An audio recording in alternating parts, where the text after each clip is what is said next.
You're listening to Well, I Laughed, Part 2 of Plenty of Fish, alone in a crowded room. The kids are actually at school obsessed with how shiny my head is. They are regularly shocked by it. And this is a compliment that I'm going to give myself because they see that we're already recording. Jesus. They recently started to wise up and come to me and ask for what my skincare routine is. Oh my God. Because I am an older white gentleman in their eyes who has not completely fallen apart in the skin department yet.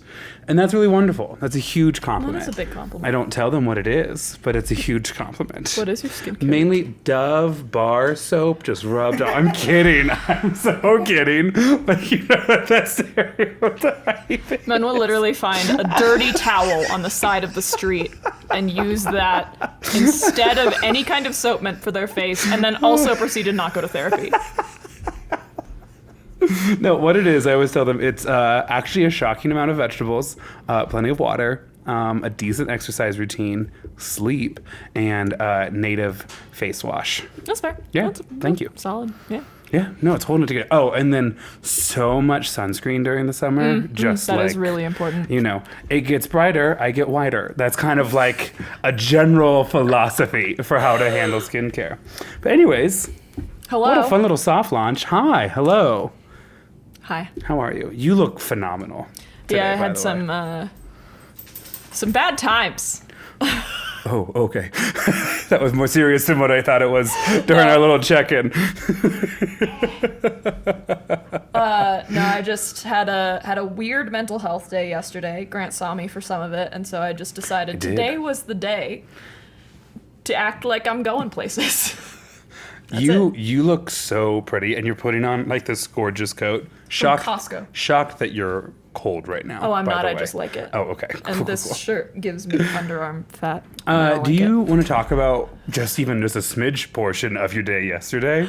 So here's where it started. Really, was last week, last Monday. I don't know if I mentioned this on last week's episode. I was driving somewhere. I had like this early morning coffee appointment kind of, or date, whatever, and my tire blew out on the highway, and it was a tire that I got on 4 days prior, and so and that was this whole other thing. And then yesterday, also a Monday, I went to go to a movie with Grant and some of our friends, and on the way, I was like, right before I would have gone past the highway, not getting on it, but I noticed that my car felt weird, and after the last incident, I was like, we're not messing with this. I'm pulling over and I'm going to check it. And I'm glad that I did. That same tire that I had just replaced and just taken to the mechanic to make sure that there is no reason that my car would cause a tire to flatten or would cause a tire to flatten in the future. Right. No one saw this coming because that same tire was flat. Rim on the ground. And luckily I caught it before anything happened because I was able to fill it back up. Right. And then I'm running late for this movie, which I had left early for, by the way. Yeah, actually before I had. Yeah, because I was excited and I wanted to get a drink. It was like an Alamo Draft House where they serve you, and I wanted to get a snickety snack or maybe a drinkity drink. And also important about Alamo Draft House, once the movie starts, they won't let you in. You got to be there before the movie starts. Yeah, and so I was texting Grant. I was like, I am halfway up filling this tire and I'm still 7 minutes away. Do you think I can make it? And Grant was like, let me ask the waiter. And then he was like, yeah, you should be fine. And I go to Alamo Draft House. I find parking. I literally run from my car into the movie theater. I sit down literally right as the movie is starting, and then the movie proceeds to then be silent. Meanwhile, I'm sitting next to Maya, and all I hear is... And you're doing that thing where you're like, if I just stop breathing, my breathing will slow down. I was trying to calm my heart rate. I can hear you holding your breath. You're like... And I'm like, and it's a very serious movie, and it's serious right away. It's serious right away. And I'm trying not to actively laugh at Maya sitting next to me. I'm trying not to laugh at myself because I'm like, this is absolutely unhinged. And then we sit through just a really compelling art movie. Beautiful movie. But also, it's the zone of interest. We'll stop teasing it out. Yeah. Look at the trailer if you would like. It's intense. From the second it starts until well into the credits, it's an intense experience. It's intense if you're in it, I will say. If you're not in it, it just feels like you're watching a family. But, I mean, if you have a soul, it's really intense. So while you're doing all of that... I'm talking to our friends Sophie and Danny. They're telling me a little story, and I'm trying to flag down our waiter to ask them if you can come or not. And God bless them. Everyone clearly showed up at once right after work. This waiter went from having no one to having everybody. So I tried to flag him down, and he went, "Be with you in just 1 second." And I just went, now he thinks I'm an asshole. Because I was like, excuse me, sir, I need my loaded fries now. And in reality, I'm like, okay, well, we'll just kind of let Maya keep coming here until we have a solid answer. I was still filling my tires, so. Finally got the answer, texted to you, realized it wasn't sending, and then stepped out. And as I stepped out of the theater, I was like, wait, am I going to get locked out of all of this? Maya had a hard time. I, too, had a hard time. It's really hard being a bald white man. Who got picked up by his friends, who was just there. Who literally did not have to do anything after he bought the tickets. It was a great movie. It was. The girl, the ghosty girl. Yes, ghost girl. Spoilers ahead. Yes, there's a girl. It's not a ghost. It's thermal. It's a heat camera. Okay. And it was military grade, so they had to figure out ways to get more data out of the visuals than the military had originally programmed that camera to get. Oh. Yeah, and so those shots are only in 4K, and I think they said the rest of the movie was in 6K, but initially it wasn't even in 1K, the thermal. And that character is based off of a real person that the director met while he was researching for the movie, named Alexia or something like that. And that was a real story. She did used to do that. She used to ride a bike into the work camps and leave food for people. When she's sitting playing that music, that song on the piano, she's wearing Alexandra, whatever her name is, she's wearing her dress in her house, playing on her piano. Crazy. And they were trying to do, what was it? They used the thermal radiation or the thermal camera. As in the real woman is in the movie? Is that what No. Okay. It's all of her, it's her story. Okay. It's her house that she was in. It's her clothing. It's her piano. Okay. It's her bike, actually, too. Cool. The real thing, I was like, I remember that woman being 18 years old. No, okay, no, so it wasn't I was that same woman. Help me bridge this gap. No. They wanted to they didn't want to use any, theater equipment like lights or any fancy stuff, and so all of the shots, if you do go watch it, all of the cameras are set up before the scene starts, so they're never shooting the same sequence more than once. So the sequence that you see is the sequence as it happens, and so they didn't want to use any lighting or anything, but they needed this to happen in the pitch dark, and so they needed to, what equipment can we use to see her in the dark? Right. And that was it. Fascinating that they shot it in the pitch dark. Yeah. And that she was able to navigate all of that. Right. That's insane. Yeah. She deserves a raise. Yeah. I want to go back and at least see those clips. And then I saw another interview by one of the actors who said, you're in the house and there's no stage people there. There's no directors. Yeah, they're all in a trailer outside. So it's truly just you alone in the room or in the tub or whatever else. Yeah. And they said some of the cameras you could see as an actor. You're like, oh, there's the camera. But a lot of them you couldn't. They had even intentionally hid them in the set. So that it felt like they were. Correct. I also imagine it's to get the number of shots they wanted that you couldn't be able to see all of them. But just so compelling and did such a good job of telling, I think, the story they sought out to tell. Yeah, if you haven't seen it and you want to see some World War II movies, specifically about the Holocaust, it was a bit of a mind fuck. It's incredibly disturbing at times without ever really rising to graphic. Anything. They don't the family is right by the concentration camp. You never see anything that happens in the concentration camp. It's just, it's so disturbing because you don't see anything. Right. Yeah. Right. And you're aware of everything. It was crazy. So you had a pretty intense day yesterday. And then I came home and had to Before I even got in my car, I checked my tire pressure. Tire had lost like 10 psi of course air. it had. And then I realized as I was refilling it that the like valve thing was loose, and I was like, first of all, how did no one see this? I took it to the tire place twice. I took it to the mechanic. How did no one see that this tiny little valve, which is clearly where the air goes in, What's coming out? it was coming out, and I tightened it, and I haven't had any problems since. I'm pissed. A single mom who works two jobs. And I came home and Casey like came down to help me, and I was just like, I'd just seen that movie and my car is like falling apart around me, and I was like, yeah, that movie was not great going with my already bad day. Mm-hmm. And Casey was like, okay. And then I remember looking at you right before we parted ways at the movie theater last night and going, see you tomorrow? Jess was like, hey, we're still on. And you were like, oh, fuck. And I was like, okay, we might be rescheduling, which is totally fine. My story was half written. Cool. And then I told Casey I wasn't going to work out today because I thought it would take longer. And then I actually finished it around 4. So I hear all of it that. ended up being fine, but I was like, ha ha, what? Oh, we have fan mail too. Do we want to do that first? Do we want to do that next? Maya cut this cool dog. I'm like almost certain that that's who that is not a patron. That's fine. Yeah, so we had fan mail, and it's just one, so we're just going to open it here, and I'll let Grant open it.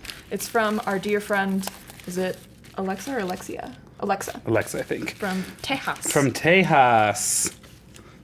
It's always still so shocking to me. One, that we have a mailbox. Same. But, okay. And two, that people want to send stuff to it. That's also really crazy. Lydia said she was going to send something, and she hasn't yet. And so we just need to perform a service for her. Her love language is thank you cards. yeah, I mean, I'll send her a thank you card if she sends us something. No, she's going to send us a thank you card. Is what I'm trying to say. Wait, what? There's more. What? Shut up. Hold on. You're not ready. Oh my god! Stop! These are... I'm overwhelmed. Truly. Oh my god, one of them is a drawing. Did you see this one? Oh my god, you didn't see the dog in the background. Okay, do we need to start talking and holding some of these things up? Or yeah, let's not reveal too much. No. We've talked to this person over email, so we know a little bit about their story, and... love this. Upset my zoom in, could enhance as they do in NCIS. Love this. I'm gonna hold on to that one. That's super fair. Some enamel pins, which we love. I'll to repair everything, but I thought you'll enjoy with these goodies. Oh, she sent us pins for leukemia awareness, and then there's the dogs. There's pictures of the dogs from the hospital. Oh my god, there's actually so many dogs. And they have their little names. They come with names. Stop. We have Coca-Cola, Rex, Maze, Cantor. Patton. Some of these are just dogs really close to the camera. I love Do you see the one in a little dress up? Dogs and Enhance. The dog into Grant and I's picture from Oktoberfest. Which is still, by the way, one of my favorite photos of us. This took some real time. Like, this is actually really well done. Actually pretty impressive because I don't think I could get the background removed that well. It's also the right kind of dog face for all of it, yes, you know? it fits in. It does. Fantastic. I'm obsessed. Amazed. We are... Well, when we don't deserve this. No, this is so beyond kind. touching. And you got a pin? Yes. And we know you love your pins. I love my pins. I'm going to put it on my lanyard tomorrow. You should. I'm trying to do like a new set of pins every month, and so I needed my February pins. Thank you so much, Alexa. I think I might cry, and I need to... These are overwhelming. This is overwhelming, especially like knowing the story, and oh, I love that. That's so cute. We'll send you hold on one second. We'll send them a thank you card. Set a reminder for 2 hours from now. No, Siri just says, you're welcome. No, Siri. Set a reminder for 9 p.m. Send email. Amazing. That's so kind. I'm obsessed, and I might cry. Okay. You had something else you were going to say, and you need to say it. Sure, okay. Yeah, no, absolutely great. Love this kind of pressure right away. Right away? I'm also in the moment, girl. No, but I am ready. Okay, so it's related in part to the camera, the wonderful camera that we have now that hopefully was able to capture all of that stuff. Yes. So the camera we have now is much better than the camera. Original camera, yes. Right. And that's so good. The original camera was my phone. The second camera. Right. Some of the very first videos we ever took. So that's where I set my bar at for a really long time. Yes. And then I saw our most recent videos, and my biggest takeaway was, I have to shave before every episode now. It will pick up any fuzz at all. I can't even really shave that morning and come in with 5 o'clock shadow. I need to, and that means also, by the way, I'm doing some real dry shaves right now, which is fine. It's a little rough, but it works. Where I don't know if that's picking it up. I'm shaved, and I love my bald head, but also. Yeah, I got a new lighting setup, and Grant was very insecure that one of the lights was bouncing off of his dome of a head. Listen, I have a really healthy face skin, I guess, and I was afraid it was going to catch the light. And Casey, by the way, agreed with me. He did think it was catching the light. And he is very honest. Yes, he is. It's one of our favorite things about him. Yeah, he is very honest. Also, on the topic of my bald head. Yes. On Sunday, yes. I got my beard trimmed. My beard had gotten quite long, and I got it trimmed. And that is the one thing I miss about having hair, is when you get a haircut, everyone's like, did you get a haircut? Like, I shaved off maybe an inch of beard, and everyone's like, oh, hey. What? Also, babes, the man who shaved my head to like help get around my ear and stuff just grabbed my ear a little, not like super hard, but not gentle. That's enough. That's enough. You get it. Immediately understood. you get it. And it was a way where it was like, oh, like that's not intimate, but also I haven't touched that way in years. It's a little intimate. I don't know if that was TMI. It didn't start off that way, but and also like so after I got past that first thought, my second thought was, we're about to have an amazing shave. if he knows to do that to get the earlobe out of the way instead of just missing a little bit. Oh, Rob, and I think he did. He did a great job. It does look good. It looks Dusty, very clean. he did a great job.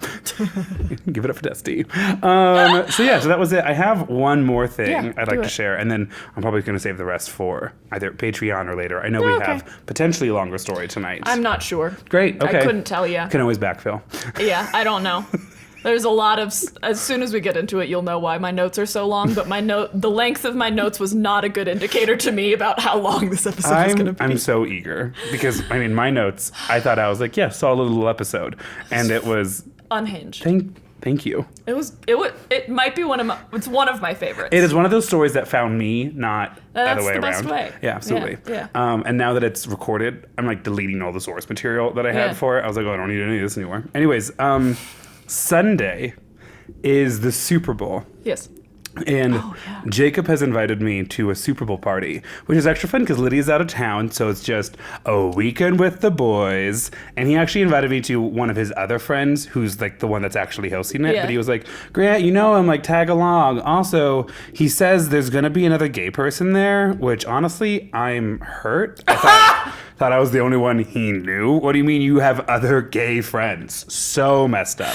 But he's asked Jacob to put together, because it's a boys' Super Bowl party, a mock NFL combine before the Super Bowl. And I think that's fun. My God. And Jacob has asked me to help keep score.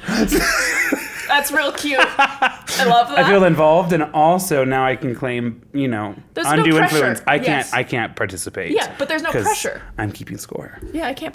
Sorry, I have a job. Also, if this other gay person is cute, what a flirty position to be in.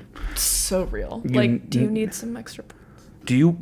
Oh, I thought you were asking to come along. No. I was like, I don't know what you just said, but I think you're looking for an invite. No, I'm not. Okay. I will be in Steamboat. The way you the look on your face. I barely watched the Super Bowl when I am at a Super Bowl party, so. So that's my last update. Super Bowl, I'm bald and I love it. Had a great beard trim. Excited about this. Crazy movie yesterday. Yes. Still thinking about that. We're just movie people now. I am not upset about it. I think I need a minute before I see another A24. I hear that. Sorry. We are the kind of people that are very much busy every night, and that's fun. I am back at the point in the process where it's like, I don't want to tell someone I've just met that I have a podcast. Yeah. And so when they're like, oh, you have one free night on Tuesday, it's like, I don't, No, and you I don't don't. know how to tell you that. But I don't. A date with a woman. That's exciting. Oh, you mean me. You're trying to help me come up with lies. Oh, that's kind. I thought we just learned so much about you. You learned more about Casey in that moment than you learned about me. True, but I was like, wow, okay. Live on air. No, They're finding out the same time I am. You. Jesus Christ. You can tell she's over it because she's grabbing the iPad. Let's get into the story. I can't wait for my we? opening question. What's my opening question? Oh, it'll be a while. Oh, okay. I think. If it's about Abraham Lincoln again and it's just a tease again, I'm going to be so mad. I'm going to start including random Abraham Lincoln trivia in all of my stories. And Grant. May 1862. Grant, what's going on there? Don't tease me! I'm doing it now, folks. I'm doing it now. Okay.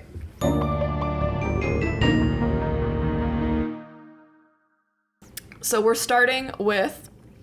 First, let me set this to not rotate.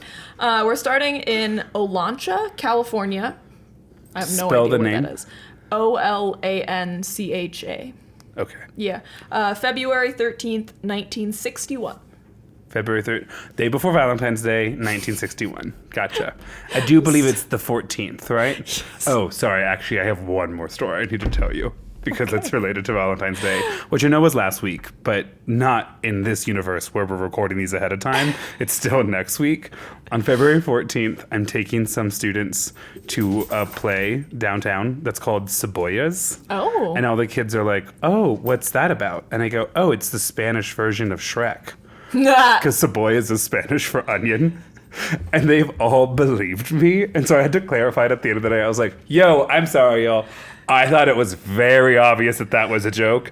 We are not going to see Spanish Shrek. I have truthfully forgotten what this play is about because I read the description in August when I applied for the tickets. But I remember it sounding interesting at the time because there's others I didn't apply for.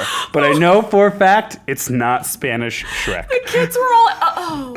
They were all... no, there was actually a lot of really weird emotions about going to go see Spanish Shrek in the room. Some good, some bad. Definitely a spectrum of reactions to that. Fair. That's fair. You know what? That's fair. But we were talking about February 13th. We were talking about February 13th. 1961. Yeah. Your way of memorizing dates and years is appalling to me. I don't get it. Thank you. So we are with Wallace Lan, Virginia Maxey, and Mike Sell. Mike Sell. Like Mike might sell, but it's Mike Sell. Mike Sell. Do you think it's like Mixel? No, maybe, I don't know. I'm calling it Mike Sell. Mike Sell. All right. That's Mr. Mike funnier. Sell. McSell, Virginia, and Wallace. Fake names. They are looking for interesting mineral specimens, namely geodes, for their store, which is LM&V Rockhound Gem and Gift Shop, which is down in the city. I got why they needed to abbreviate their names. Yep, Mike. Yes. Because there was then 8 other words they wanted to put into it. Rockhound Gem and Gift Shop. Yes. They are sick. Okay, I got a little turned around in all the directions. Okay. So here it says 6 miles northeast of Olancha. They are near the tops of a mountain peak at about 4,300 feet above sea level, which is about 340 feet above the bed of a nearby lake called Owens Lake. Okay. Here's a quote. I don't know who it was from, one of the people. We hiked about 3 miles north after we had parked some 5 miles east of the state highway south of Olancha. So, I don't know. Do that math in your head. There's a triangle in there somewhere, I think. So they collect their rocks and their geodes and they place them in Mike's rucksack for him to take back to the shop. And so the next day, Mike gets to work cutting open the supposed geodes that they found. And do you know how they cut open geodes? Isn't it like a big hammer? It's a diamond saw. What? Yeah, if you don't want like the rough edges, you'll cut it with a saw, and it's made has a diamond tip to it. I was at a beautiful ceremony once where they had a geode that they cracked open with a hammer at the end of their vows. Was there actually a geode in it? I think so. Okay, because that would have been sad. It was very sparkly. Okay, then it was a geode. Yeah, Okay, yeah. Okay, because sometimes you get geodes. Maybe they knew that ahead of time that it was a geode. I feel like they have to. They like had someone double check it. It just makes me nervous. No, I remember being like, oh, that's sweet. That is Anyways, they cute. moved away. Never heard from them again. Okay, But at the cool. time, very sweet. like Bob's- That's life. Bob's Burgers, where they do the wedding and there's Bob. Sorry. Do you not know the clip? I'm sorry. I'm having a day. I'm going to shut up. What? they're doing the wedding, and instead of doing a dove release, they do a butterfly release, but it's so windy, and Yeah. all the butterflies are actually dead in the boxes, and so they all open them and they're like, mine's dead, just throw it into the air, and so they throw them and all these dead butterflies. There's a clip of people at a funeral and they're trying to do a dove release, which I'm sure would have been really beautiful if the dove wasn't dead. So he like tosses it in the air, and as soon as it's in the air, you know it's dead. It's not like a oh. It's like an immediate like oh.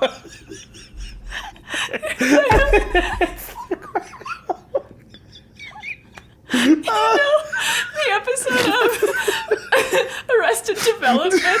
Yes. Go ahead. He goes into the fridge and sees a paper bag and it says "Dead dove, do not eat." Yeah. And he opens it and it's a dead dove. And he just goes, I don't know what I was expecting. What I found out is there's like a group of people that read fan fiction that call themselves the Dead Dove Society. I love that. Where they're like, if you see a warning that says like bondage, don't be surprised.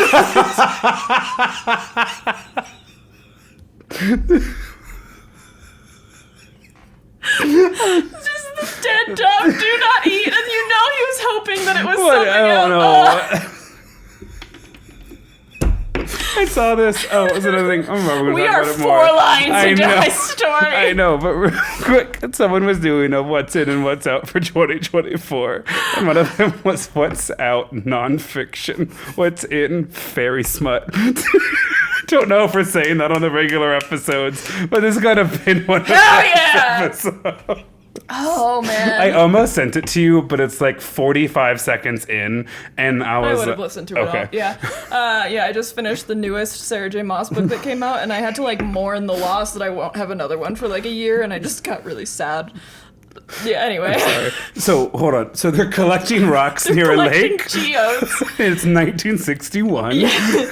Mike is cutting geodes Okay. with his diamond saw. He had just... Like at the lake. No, back at their shop. Okay, This is the next day. And there is one particular rock nearly breaks his diamond-tipped saw, which is not normal, and especially because the saw blade was relatively new, so Right. it really should not have broken.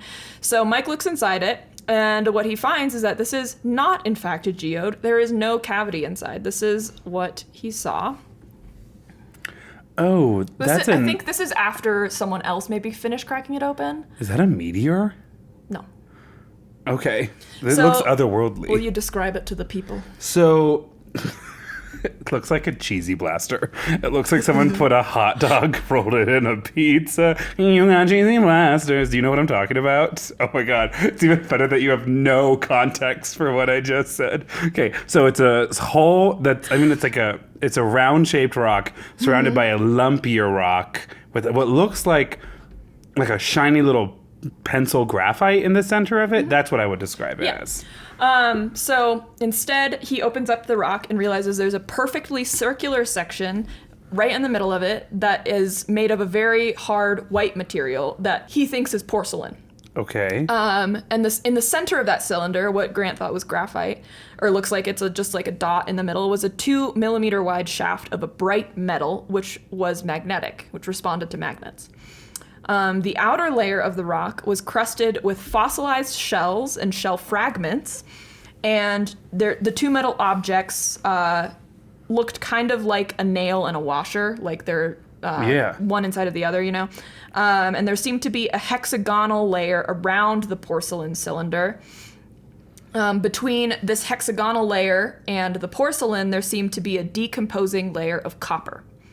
So Virginia Maxey, all three of them are like, what? Right. Virginia Maxey, one of the discoverers, takes this rock to a geologist friend that has never been named, so I don't have the name. I'm not just being irresponsible.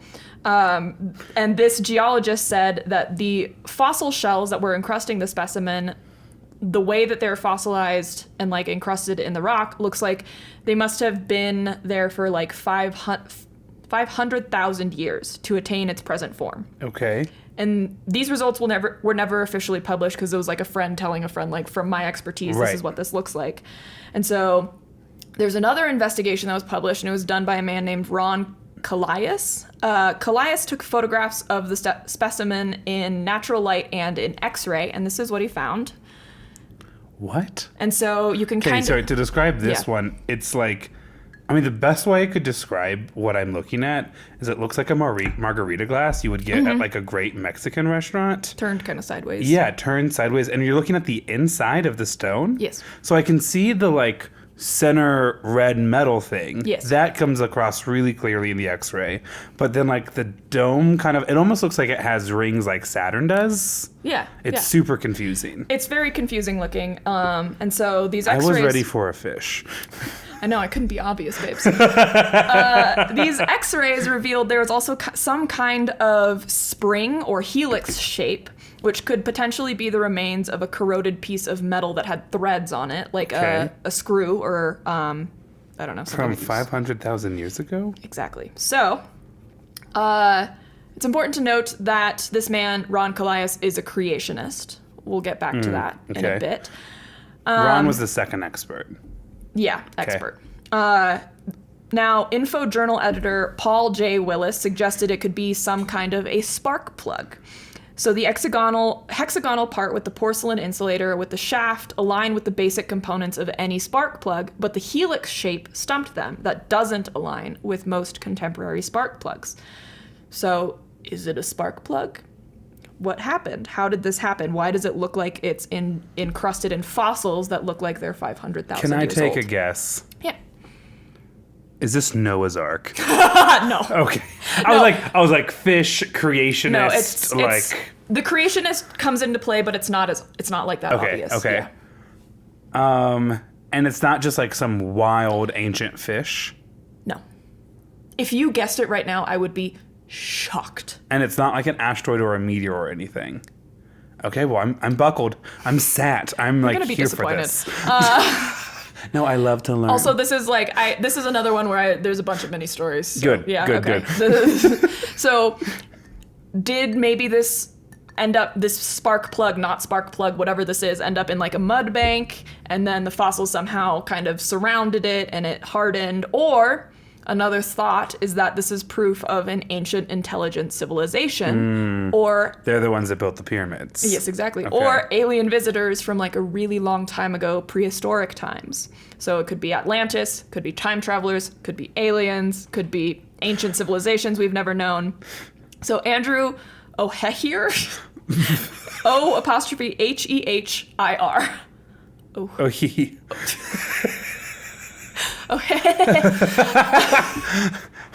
Best friends with Mike Wissell. Yes. Andrew, as I will be calling him, for a magazine called Salon, said he talked with some experts about this, and now we're not in 1961 anymore. We're like, this mystery has kind of prevailed throughout Sure. the years. Can I ask real quick? When you were a kid growing up, your family had cable, yeah? Yeah. Did you ever watch History's Mysteries on the History Channel late at night? Maybe it wouldn't have been until I was older and Okay. my family was not as in the church anymore. Okay, gotcha. It was History Channel, so I was allowed to watch it basically all the time, unless mom and dad wanted to watch one of their shows. And just, I remember every time I'd watch History's Mysteries, and at the end of the episode, they'd be like, "But it's a mystery," and I'd be like, "Oh my god." What do you mean it's unsolved? As I'm watching Unsolved Mysteries. No, 100% Yeah. though. Anyways, this is giving me huge first 3 minutes of History's Mysteries. Yeah, And then a that's bunch a of good vibe. bunch of non-union reenactment Yes. actors are about to be on my screen for the next 50 minutes. Bring them in. I love a show. That was so quick, too. Thank you. Got me there. All right, so talk to me about this. Talk about this strange little alien rock. Andrew said, of interviewing people in reference to this rock, by now it is called the Coso artifact. And I didn't really get into why it's called the Coso artifact. It's called the Coso artifact. Where was I? Andrew is quoted saying, if it is, quote, an example of unknown tech from many millennia before the accepted emergence of Homo sapiens, let alone the dawn of human history, it would wipe out pretty much everything scientists know about our species past. So, what do you think? I'm sorry. Yes. Like But also the no. quote's like, if it's alien, changes everything. Yeah. Yes, Yes, it does. Yes, it does.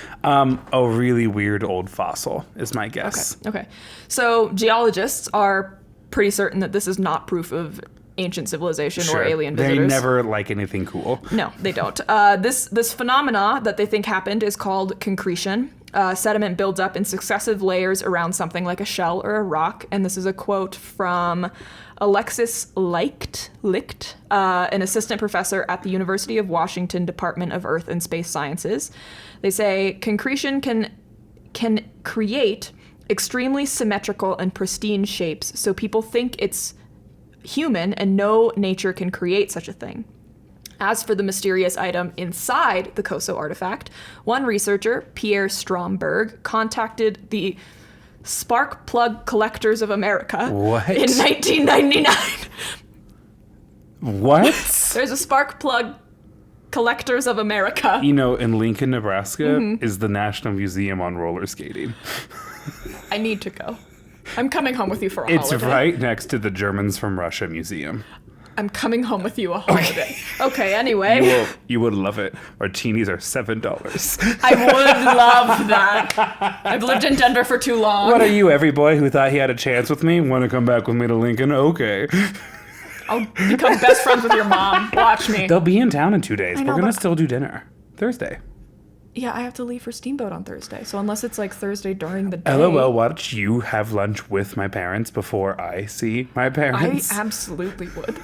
I want you to know. I'll have to tell them they need to get on Okay, the road early. perfect. Sorry, we're talking about ancient Yes, artifacts. So Pierre Stromberg contacts the Spark Plug Collectors of America, and he contacts them in 1999. And Chad Wyndham, who was the president at the time, identified it as a 1920s era champion brand spark plug.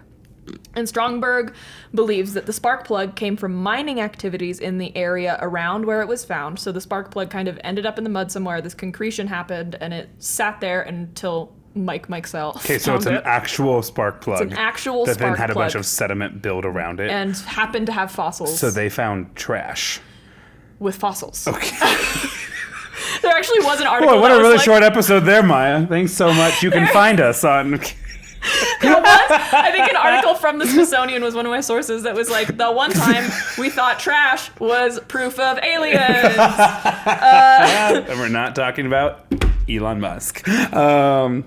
Get it? I take that so seriously.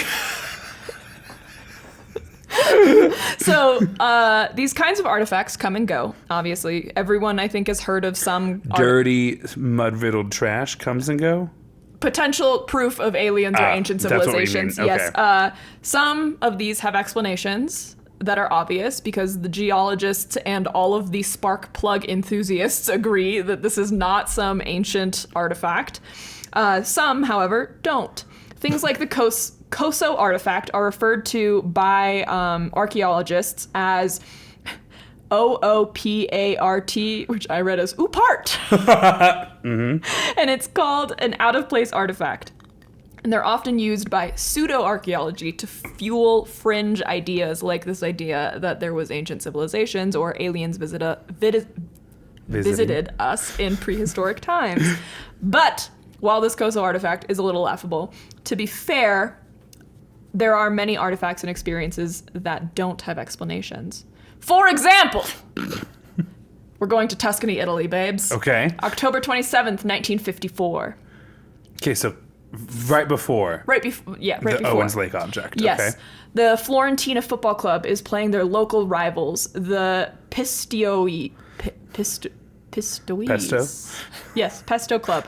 It's Pistoiese. They're There's a soccer game. Okay. Is what's happening.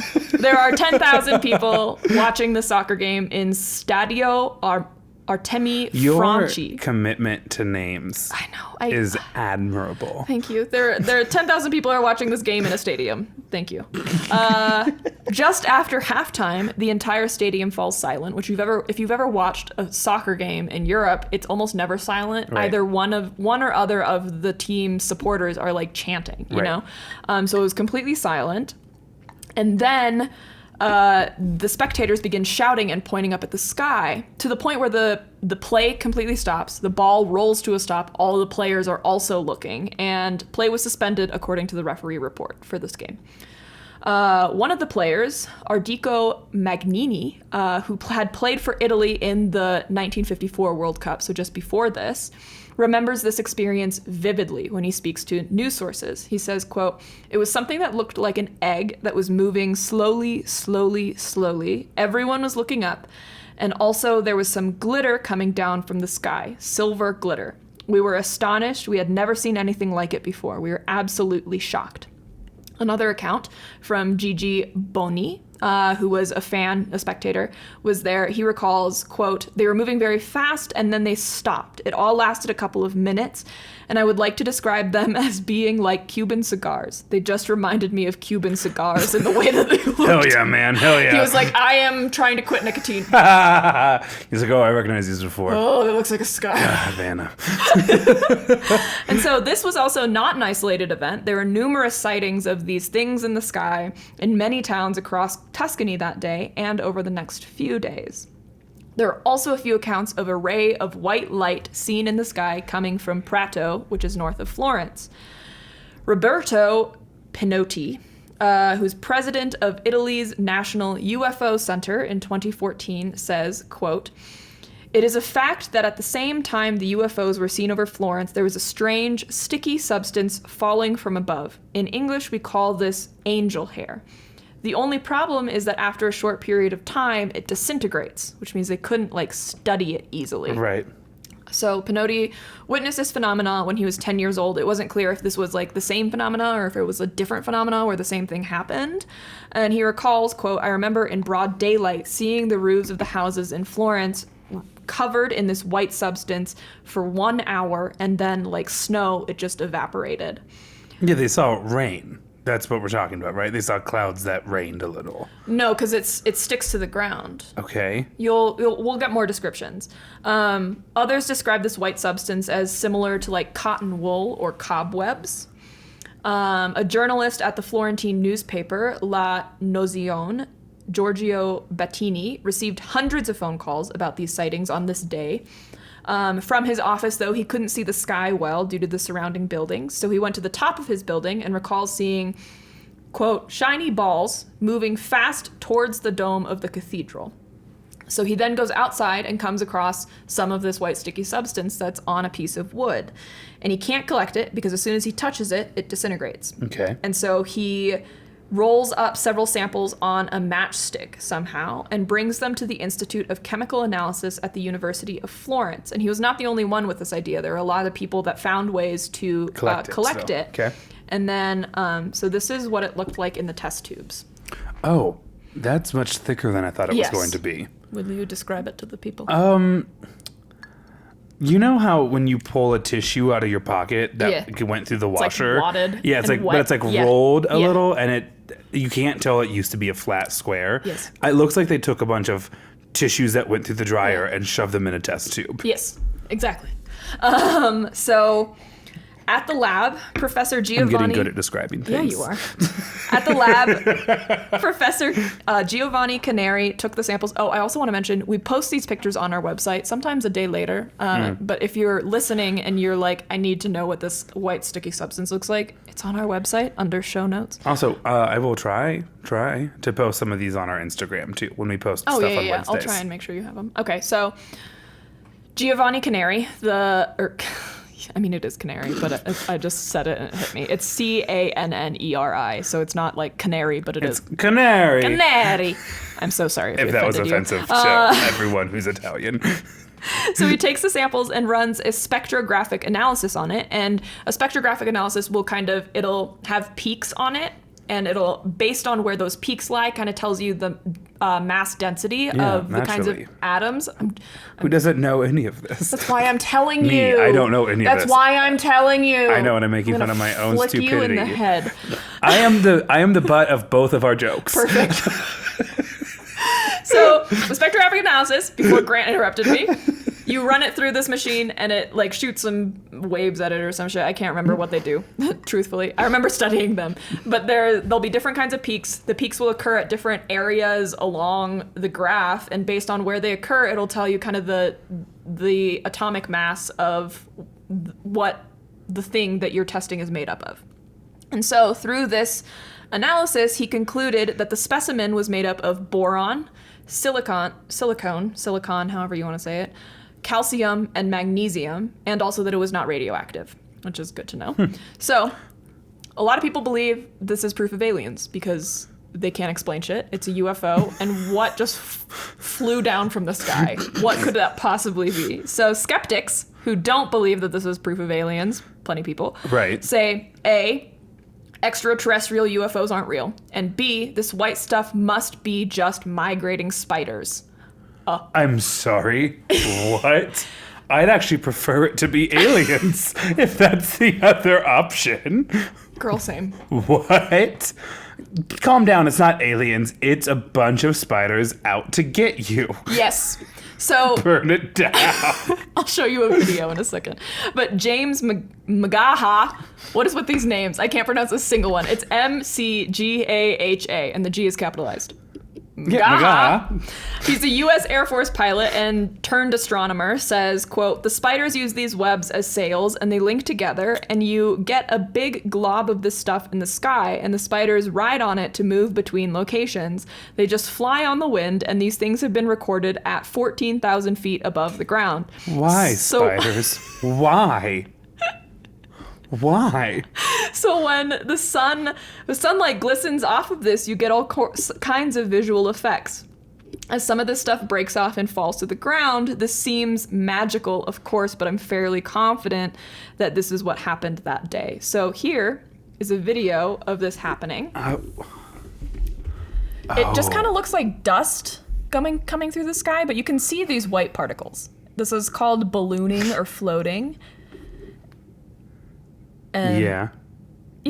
You can kind of see. That's creepy when you know that it's just a bunch of spiders. I'm sorry. It's reminding me. I think it's who does it? Who sings it? Yes, Joni Mitchell. That's what I thought. It reminds me of the Joni Mitchell song. I've looked at clouds from both sides now. And I would rather absolutely not actually look at those clouds. It's floating spiders. We'll get there. Well. Probably not. It's maybe. Oh, so we just now know that spiders can float, but we don't know if that was floating spiders. It is possible that it's still floating spiders. A lot of people believe that it's floating spiders. What?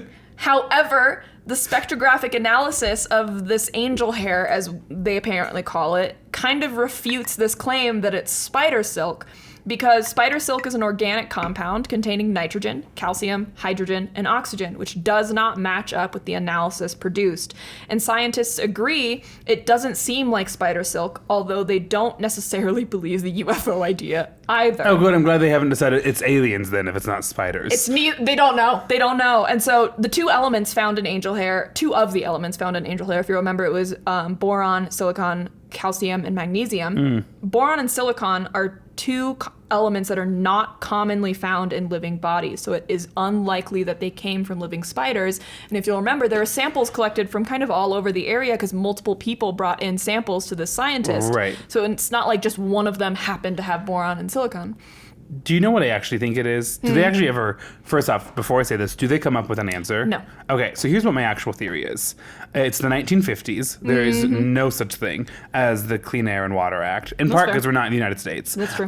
Some company dumped a bunch of chemicals they were not supposed to in an open surface pond, and then it evaporated and formed a cloud, and then foamed all over Yeah, Florence. but then why does it have this substance? Because clouds don't really form at ground level, and they won't stay for a couple No, hours. but if you evaporate, it could like then build up in the. I mean, I'm not a scientist. This is humanities major talking right now. But like it evaporates, it like forms a cloud above where it's like been evaporating from because it's like heavier than like I don't know, but I think that's what it is. I think it's pollution. I think that's assault. I think your reasoning for how it got there doesn't make any sense. How it got from the ground into the air. Sky and then into the sky. Well, I'm not a magician. What am I supposed to? And looking like a tissue, bro. Sometimes rain smells weird. Like, I don't know. Like, Yeah, but it's rain. It's not tissues. I've looked at clouds from both sides now. Anyway.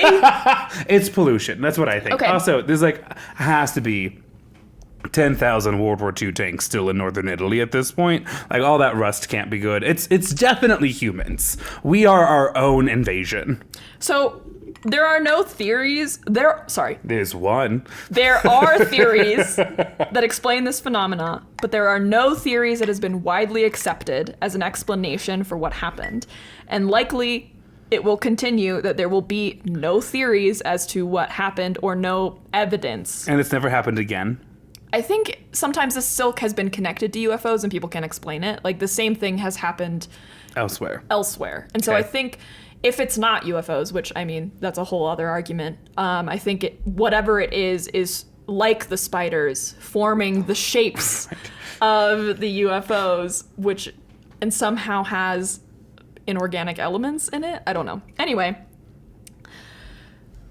this next transition is about to not make any sense. Are we still on spark plugs? Are we now on floating spider gangs? We've now just talked about two pieces of evidence that people use to explain aliens. Okay. And now we're going to get into what I actually wanted to talk about. Oh, shit. Okay. And I'm not going to tell you it yet. So today, my dear listener, we are talking about my second worst fear next to the deep ocean. The deep space? Space.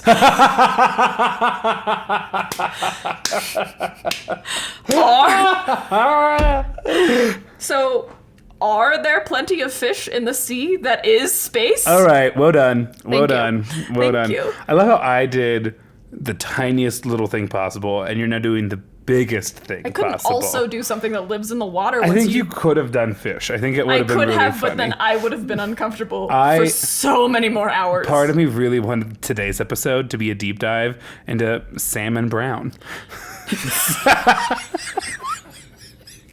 Anyway, after that, he met his ancestors on the docks. Anyway. Okay, so are we talking about the Fermi's Paradox by chance? Maybe. Okay. I'm here to listen. Okay, so what do you think, Grant? Do you think there are aliens out there? See, I don't know. And I actually shared a little bit of thought of this during the Devil in the Details. Mm-hmm. I do think there is probably other living organisms on other planets. I think there's like a really strong likelihood that it's a bunch of like guppies and bacteria around like a thermal vent at the center of that planet or whatever. Do I think there's like cities and things like that? I don't know. I don't. It's also like, I don't know if I haven't explained. Sorry, I've started 4 sentences. I'm going to hit it to you with this. Okay. I think space is huge, and we have a really hard time putting a sense of time onto space, just when you can factor in like distance and things like that. I'm sure other versions of intellectual life have existed at times elsewhere, or maybe will in the future. I don't know if it's happening at this exact second. I had a student ask a very similar question actually late last week, and I gave them this explanation, and it's one of my favorites. You can have a mouse, right? And that mouse can be in a cage, and it understands that cage perfectly. It's like, this is my wheel, that's the food, this is the bedding. I understand this cage that I'm in. But if you were to take that mouse and put it on an airplane, it would have no ability to even understand the context of what's it on, even though we fully understand how airplanes work. Yes. For the mouse, it would have no ability to even enter that conversation. I think at some, this is now shower thoughts, I think at some like astrological level, we are mice on airplanes. I love that. Perfect. Sorry, So that his got answer really was, I don't know. specific. Oh, yeah, but like poetic. Yeah, poetic, perfectly. Like, I don't know Taylor's version. Like, I don't know Yeah, what no, you I loved it. It was a good explanation. I like the metaphor. So lucky for us, scientists also don't fucking know. Yeah, we keep asking them about foam. And they're like, oh. Spiders. There's a lot of theories, hypotheses, and questions out there being investigated, and one of the most famous questions was posed in the summer of 1950.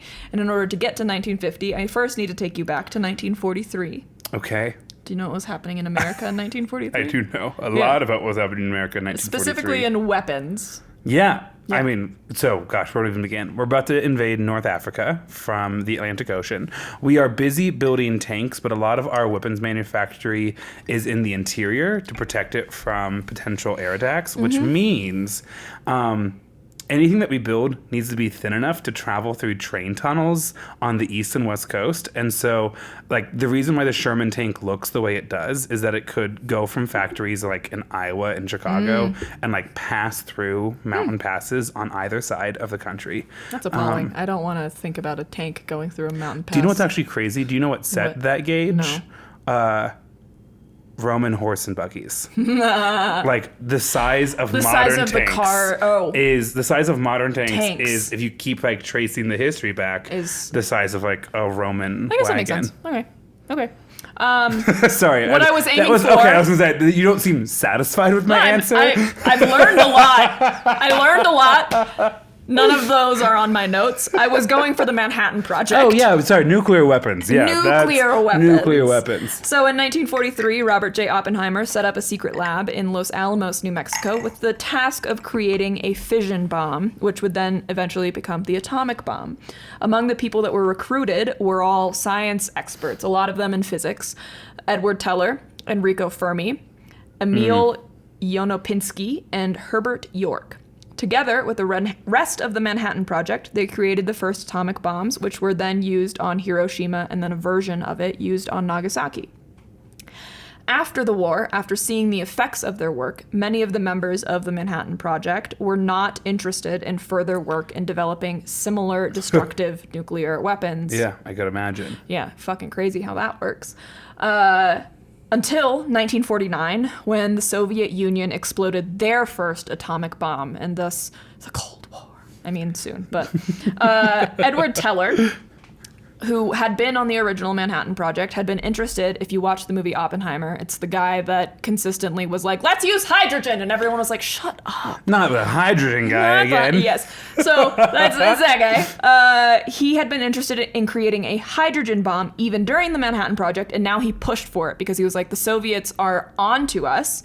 We need to make something worse than what we already made. The Atomic Energy Commission's General Advisory Committee, which included Enrico Fermi and was headed by Oppenheimer, voted against the program to create what would then be known as the hydrogen bomb or the H-bomb. But upon the reveal that one of the Manhattan Project scientists, Klaus Fuchs, had been spying for the Soviets since 1942, which therefore meant that the Soviets already knew America had an interest in creating the H-bomb. This sent Henry Truman into a tizzy, and he ordered the go-ahead on the creation of the H-bomb in order to stay one step ahead of the Soviets, since because they think that America's interested, they think America's going to create it, and therefore they're going to create it. And so Teller went back to Los Alamos to head up the task force to create it. Fermi, along with another scientist, Isidore Rabi, opposed this, writing, such a bomb, quote, becomes a weapon which in practical effect is almost one of genocide. It is necessarily an evil thing considered in any light. But on the orders of Truman, Fermi did go back to Los Alamos to assist, but with the hope that such a weapon would prove impossible to construct.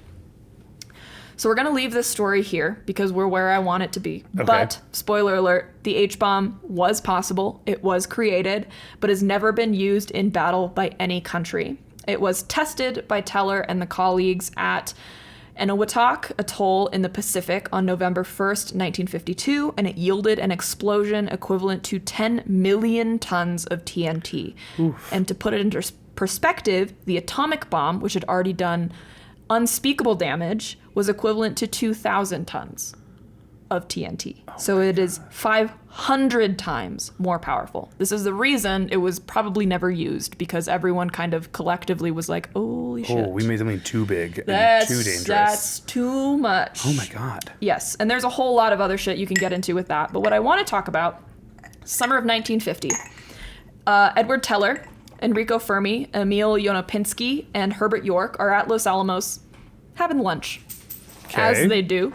And they're doing what scientists do. They're talking about random shit. I remember that scene from Big Bang Theory. Yes, exactly. There are so many moments I could have gone full Big Bang Theory on you, and I want you to know I didn't. Because I only watch it when I'm at home and my parents are cooking something. I love Big Bang Theory. It relates to me as a person.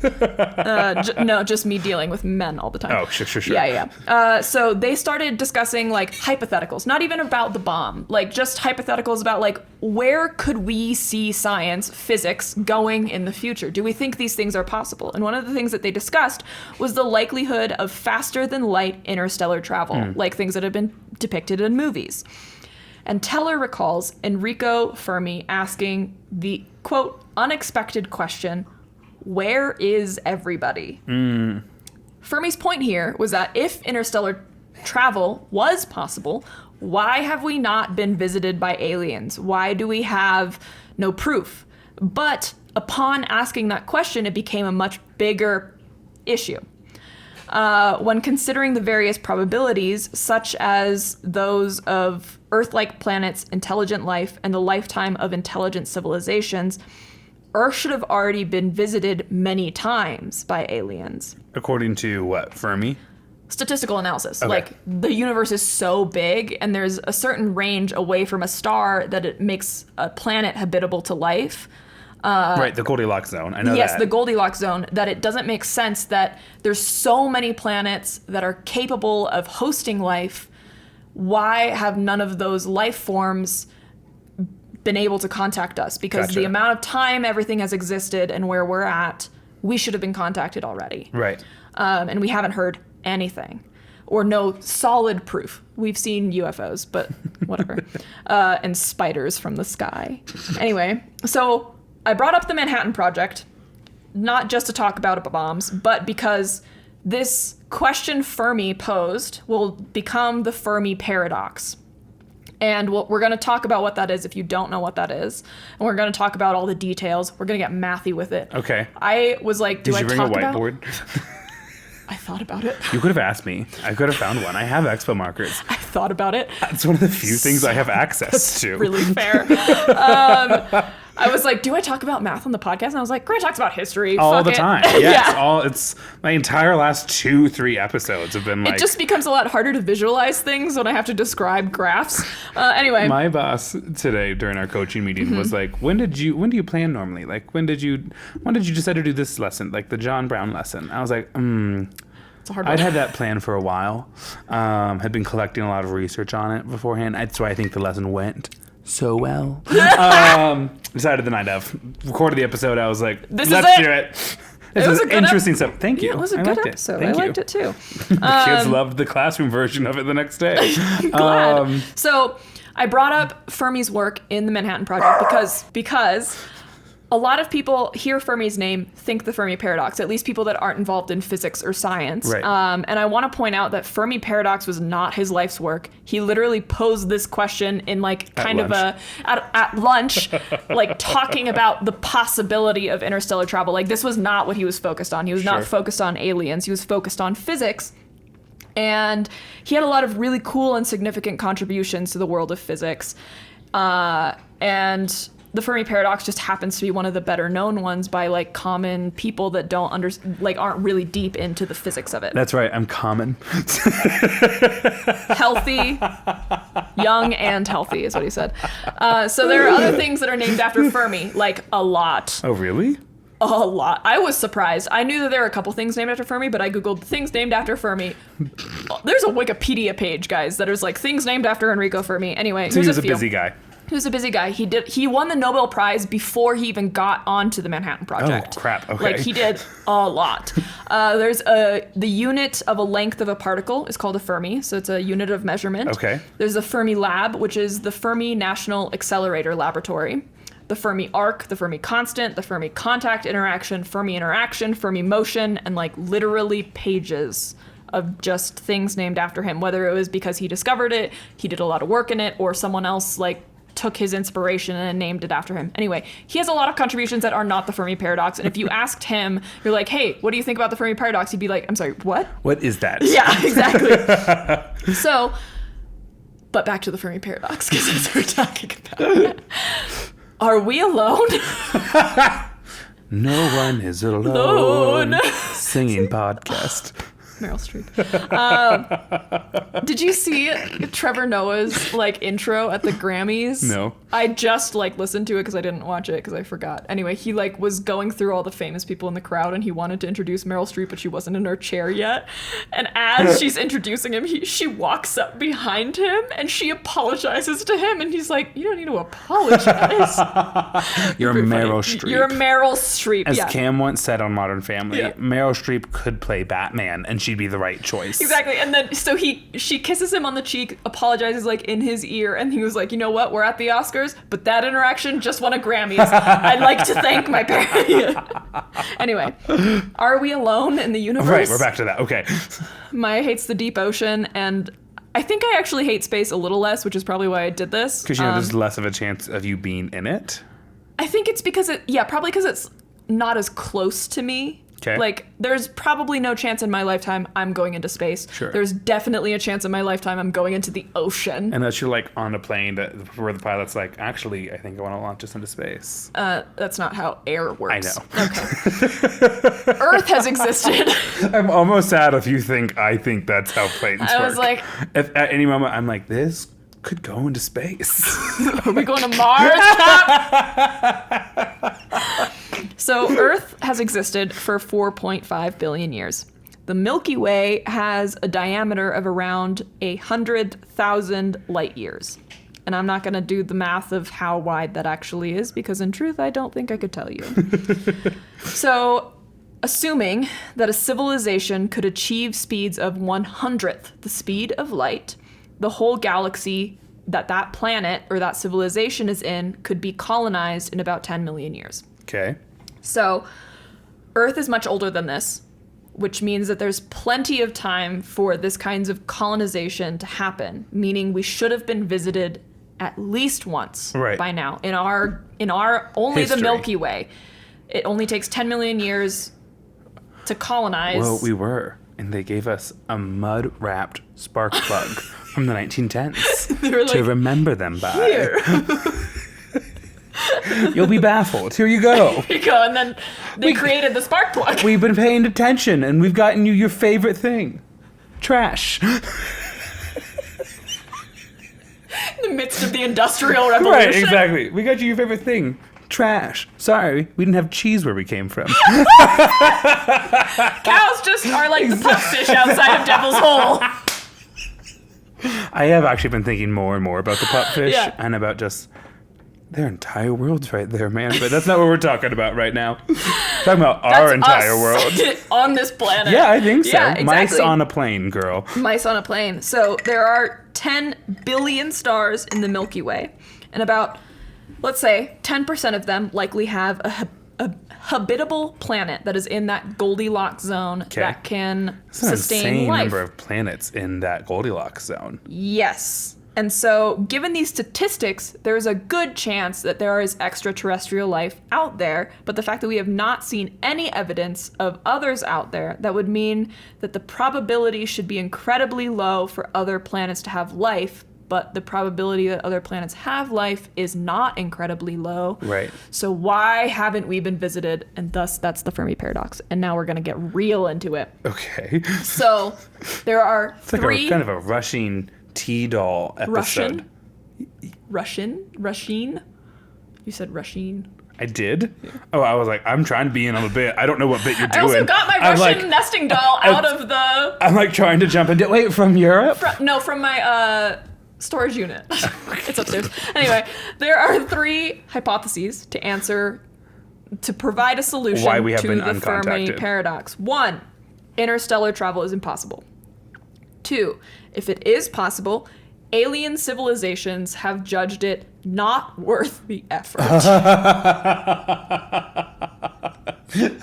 Which is the funniest one. Absolutely. The aliens were like, well, no, let's just explore our deep ocean. You know, when you go on a trip and on that last day you're like, get me home. what Aliens the are like, aliens were imagine doing. but we're at a planet and not just Nebraska. They were like, let's hear me out. Let's not. What if we just stayed at home and kind of looked at it from a distance, you know? That'd be great. That sounds really relaxing. Turn on the fireplace, get a nice hot cocoa.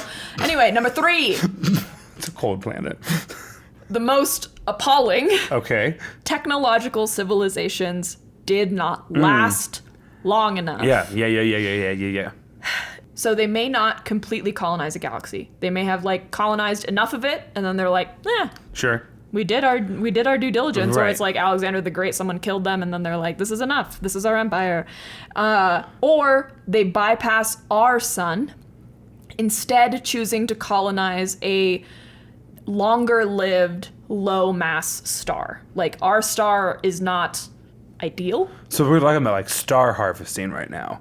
No, like they're choosing a planet that is near a star that is Okay. more ideal for their situation, Oh, not okay. harvesting the star. They're Okay, looking for okay. a Goldilocks zone that is orbiting around a star that they like more. I don't Cool. know. That's like different. Okay. Yeah, different.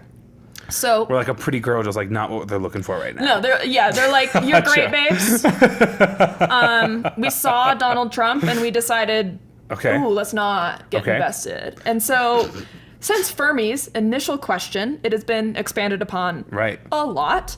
So now it's not only why haven't we been visited, but why there is no communication or evidence of extraterrestrial intelligence. Right. Not even like, why haven't we physically seen an alien? It's like, why haven't we even seen a blip in us monitoring space? Right. Like, why have we not noticed anything abnormal? Sorry. No, you're good. I don't know when was the right time to jump in with You this. can jump in anytime. Okay, I'm going to share this then. Yeah, go for it. So we had a child do the Fermi's Paradox as an informative speech years ago. And these are always really fun for me to coach because you, kind of much like the podcast, you become a small little expert on something, but with these informative speeches especially, like surface level babes, especially when working with young people.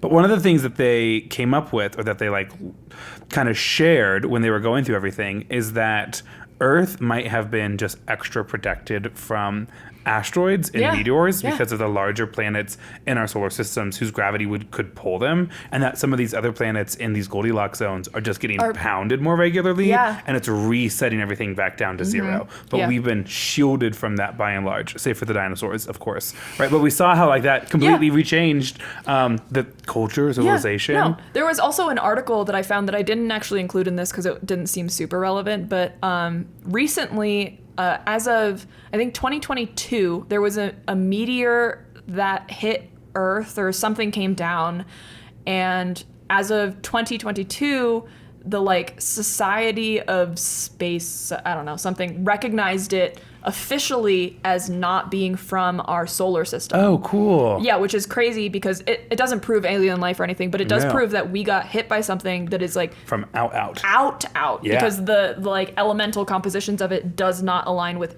anything in our solar that's system cool. or our planet. Isn't that so cool? And that was literally 2 years ago, so that's nuts. Anyway, okay, so there's also part of this as an answer to the Fermi Paradox, the search for extraterrestrial intelligence, called SETI as like their acronym.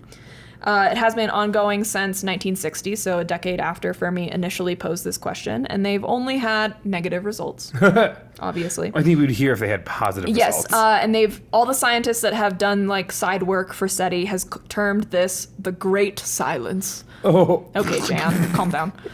Well, damn, Jackie, I can't control the weather. Are you familiar with the loneliest whale in the world? I have heard, I can't remember. So there's a whale, at least we believe, who is singing at like a frequency That no one else can hear. that no one else can hear. Yeah. I think we might be the loneliest whale in the world. I'm going to shut up. No, you're okay, good. just that our frequencies are just not at the right Is a theory level about that. or whatever, that like what we're putting out can't be picked up or whatever. And Yeah. they're sending out something too and we can't hear it. Yes. Right. Yeah, there is a theory about that. Before we talk about that, though, we're going to talk math. So I'll be in the bathroom. See you in a little bit. No, I'm kidding.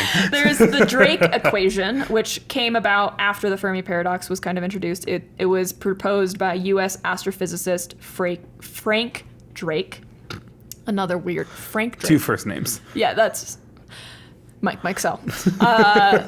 So it was first discussed at the 1961 SETI conference. The Drake equation it counts the number of intelligent civilizations that are out there, at least in the Milky Way, maybe beyond, I'm not 100% sure, but it's represented by the constant that will be represented by n. Okay. And so it is n is equal to r star f sub p n sub e f sub l f sub I f sub c l. So those are all multiplied together, right? So n is the number of intelligent civilizations. R star is the mean rate of star formation in the galaxy. F sub p is the fraction of stars that have planetary systems. F sub L, the fraction of planets that are surrounding stars on which life can develop. F sub I, fraction of those planets on which that life becomes intelligent. F sub C, fraction of those planets where intelligent life invents high tech capable of interstellar radio communication. So they need to be capable of radio comms and then being able to like blast it out into space. And then L is the average lifetime of these advanced civilizations. So we have kind of estimates for all these constants except for L, because obviously we don't know how long our advanced civilization is going to last. But as you move down the equation, the uncertainty of the constants that we're multiplying together becomes more uncertain. So of the Drake equation variables, the first 3 are the best known, which is R star, F sub P, and sub E. So R star is 10 per year. That is the mean rate of star formation in our galaxy. F sub P times N sub E is equal to 0.1, which is 1/10. And that is the fraction of stars with planetary systems and the fraction of planets on which life can develop. So that's 1/10. So 1/10 of the stars that have planets around them are able to then also produce life. So we have those first 3 figured out. The next ones, as you move down, so F sub... The longest, meanest solve for X problem out there. Oh my god, I know. F sub L, F sub I, F sub C, those are the next 3, are less confident. We have less confidence in these values, but these are the most widely accepted values for these constant. F sub L is 1, and that is the fraction of planets on which life can develop. F sub I times F sub C is the fraction is 0.01, aka 1/100th. So that's the fraction of planets on which life becomes intelligent times the fraction of planets on which they develop radio communications. So do they have like a number to this equation?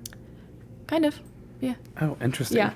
And then, so therefore, N, which is the number of like intelligent communities out there, is equal to L divided by 10.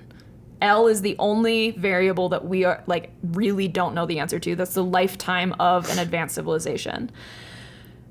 So if we're being optimistic, and every planet capable of producing life produces intelligent life capable of radio communications, then all 3 of those variables that we're uncertain about equals 1. L equals 10,000 years, say. An intelligent civilization lasts 10,000 years. Then N is equal to 10,000, which means there are 10,000 intelligent civilizations in our galaxy alone, which is fucking insane. But if we're pessimistic, right, and those 3 uncertain variables equal 1/100th, then the 3 multiplied together are 10 to the negative 6th, and L is equal to 1,000, which is way like 1 significant figure less than 10,000. then n, the number of intelligent civilizations in our galaxy, is 0.001, and humanity is alone. Okay. In our galaxy. So we've managed to both sides the Fermi's Both paradox sides. with math. With the Drake equation. We're either Yes. in a crowded room or we are drifting all alone. But which is it? How do we figure that out? After this break.